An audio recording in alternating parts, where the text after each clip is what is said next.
నమస్తే. This is audio. Welcome to red TV truth talk. ఈ రోజు మనతో పాటు మోటివేషనల్ స్పీకర్ దుర్గా ప్రసాద్ గారు ఉన్నారు. వారితో మాట్లాడదాం. హాయ్ సార్, నమస్తే. హలో శౌర్య గారు. సార్, తిరుమల తిరుపతి దేవస్థానం మీద రాని ఆరోపణలు లేవసలు. అవునండి. కొండ కింద నుంచి మీద వరకు గూడా ఏకంగా దేన్ని ఏసేద్దాం అన్న పని మీదే మొత్తం ఇన్నాళ్ల ప్రభుత్వం గూడా, గత ప్రభుత్వంలో అనేక రకాల దోపిడీలు జరిగినియి. పెద్ద పెద్ద స్కాములు జరిగినియి. అది జేశారు, ఇది జేశారని ఒక్కొక్కటి బయటకొస్తానే ఉంది. అవునండి. మరి మీరేమంటారు అసలు? అంటే ఇప్పుడు మరలా గోవిందరాజ స్వామి వారి బంగారం హ్మ్. ఏదో మొత్తం ఎత్తేసారు. అవునండి. ఎవరెవరికి ఎంత వాటాలెళ్ళినియి ఏంటో అని లెక్కలేస్తా ఉన్నారు. అధికారులు గూడా రంగంలో దిగారు. హ్మ్. ఇది పరకామణి కేసులో చూసినట్లయితే హ్మ్. హత్య జరిగింది. హ్మ్. హ్మ్. ఒకాయన సతీష్ కుమార్ గారని ఆయన చనిపోయాడండి. ఒక హ్మ్. ఆఫీసరు. హ్మ్. ఒక సిట్ బృందాన్ని వేశారు. హ్మ్. అది చూస్తుండగానే మళ్ళీ మనకి కల్తీ నెయ్యి ఒకటి తెలుసు మనకి. ఈ అవును. కల్తీ నెయ్యి. వాళ్ళేమంటారంటే రకరకాలుగా చెప్తున్నారు వాళ్ళు. మేము దేవుడి మీద సాక్షిగా చెప్తున్నాము. మంచి నెయ్యి సప్లై చేసాం. రేట్ తక్కువిచ్చాడు. దేవుడి సాక్షి ఏముంది, ఆయన మాట్లాడడు కదా పాపం. హ్మ్. అలా అంటారా? అయితే నేను అనుకున్న గోవిందరాజస్వామిది ఎప్పుడో జగన్మోహన్ రెడ్డి గారు అధికారంలో ఉండగా హ్మ్. 50 అంటే 50 కేజీల బంగారం ఎలా తీసుకున్నారు? ఎలా తెలిసిపోయింది? విజిలెన్స్ వోళ్ళు ఎలా కనిపెట్టారో అనుకున్నాను నేను. హ్మ్. వర్క్ అయిపోయింది కదా! కానీ ఏంటంటే నాకు తర్వాత తెలిసిందేంటంటే ఎన్ని లేయర్‌లేయాలి ఏంటనేది ఒక రూల్ ఉంటదంట. అవును. దాన్ని బట్టి తెలిసింది మనకి. సామాన్య ప్రజలు ఎవరికీ తెలీదు ఇలాగ. ఇప్పుడు మీకు వస్తువు ఇచ్చామండి. వస్తువు ఇచ్చేసి మీకు 916 అంటాం. అవును. మీరేదైనా మిషన్ ఉంటే తెలుస్తది మీకు. అవును. కండిషన్స్ ఏంటి? మీరు 24 క్యారెట్స్ కొనుక్కున్నారా? 22 క్యారెట్స్ కొనుక్కున్నారా? ముందు చెప్పాలి మనకి. అవును. మనం ఎవరైతే కాంట్రాక్ట్ ఇవ్వడమో, లేతే దానికి కోటింగ్ ఎయ్యాలని చెప్తారు కదా వాళ్ళండి. ఆ విమాన వెంకటేశ్వర స్వామికి. హ్మ్. అదే మొత్తం ఆ గోపురానికంతా వేయవలసొస్తది. వేసినప్పుడు 9 లేయర్‌లేయాలటండి. హ్మ్. కానీ అక్కడ చెక్ చేస్తే 2 లేయర్‌లే ఉన్నాయి. చూడండి ఎంత దారుణమో అసలు. 9 లేయర్‌లెక్కడ, 2 లేయర్‌లెక్కడ. హ్మ్. దట్టు భక్తులు ఎవరు కనిపెడతారు చెప్పండి?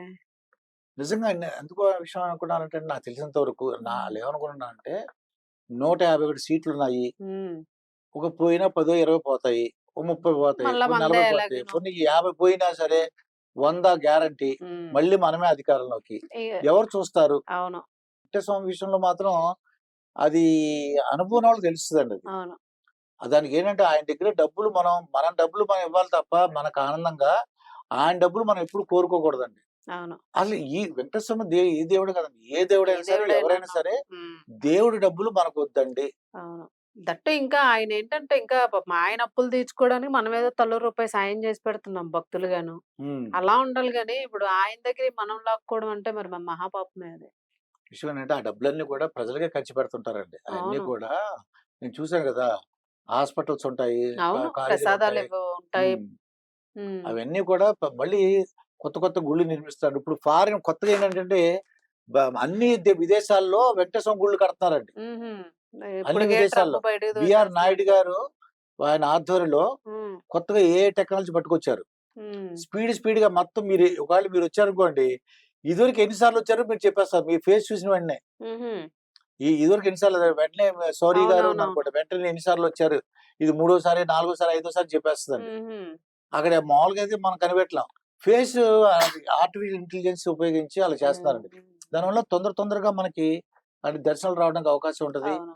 ఏదన్నా రూమ్స్ వెకేట్ చేయాలన్నా, రూమ్స్ రావాలన్నా హ్మ్. గంటలు కూడా వెయిట్ చేస్తుంటామండి. హ్మ్. మంచి పద్ధతే ఇది. అలా కాకుండా హ్మ్. తొందరగా మనకి క్లియర్ అయిపోతుంటాయి అన్నీ గూడా. హ్మ్. ఇక్కడ 50 కేజీల బంగారం ఎలా తెలిసిందంటే దాంట్లో రాశారు కదా ఖర్చు. ఇన్ని కేజీల బంగారం ఇచ్చాం 9 లేయర్‌లకని. 100 తులాలా? 100 కేజీలనుకుంటా. ఆ మొత్తానికి. 100 కేజీలు. 100 కేజీలు ఇస్తే వాళ్ళేసిన లేయర్‌లు చూస్తే ప్రకారం చూస్తేమో 50 కేజీలు ఇంకా ఉపయోగించట్లేదు మాట. హ్మ్. ఉపయోగించలేదు. హ్మ్. ఎంతైతే గోల్డ్ ఇచ్చారో అంత గోల్డు దేవుడి మీద ఉండాలి కదా! అవును. చూసేసరికి లేయర్‌లు లెక్కేస్తే ఇంతొచ్చింది. 15% వేశారు. 30% ఈళ్ళ దగ్గర ఉంచుకున్నారు. దాన్ని బట్టి లెక్క వేసేయగలరన్నమాట. దీన్ని హ్మ్. బట్టి ఎంత వే వే అది వేస్టేజ్ లేకుండా అంటుంటారు కదండీ! మన అవునవునవును. తరుగు, తరుగు. తరుగని జెప్పేసి. అలాగా వీళ్ళేం చేయంటే వీళ్ళు విజిలెన్స్ వోళ్ళు కనిపెట్టి టెక్నాలజీ ఉపయోగించుకొని ఇంత 50 కేజెస్ హ్మ్. ఇప్పుడు కేజీ ఎంతో లెక్కేసుకున్నాం కూడా అంటే 50 కేజీలంటే చూడు ఎన్ని కోట్లు. చాలా పెద్ద స్కామ్ అది. హ్మ్. హ్మ్. ఇదంతా కూడా ఏంటంటే వాళ్ళేమంటారంటే నాకు తెలిసినంత వరకు ఆహ్, మేమలా చేయలేదు. మేము 9 లేయర్‌లు ఏయమన్నామో అతను అలాగే చేశారు. ఎవరైతే ఆఫీసర్లు ఉన్నారో చెక్ చేయాలో వాళ్ళు చేయాలి కదా, మేము కదా పొలిటీషియన్ తప్పించుకోవడానికి హ్మ్. అవకాశం ఉందా? అట్టట్ట తప్పించుకుంటారు సార్. ఫైనల్ రిపోర్ట్ వీళ్ళ దగ్గరికి రావాలి కదా! వచ్చింది. ఆ!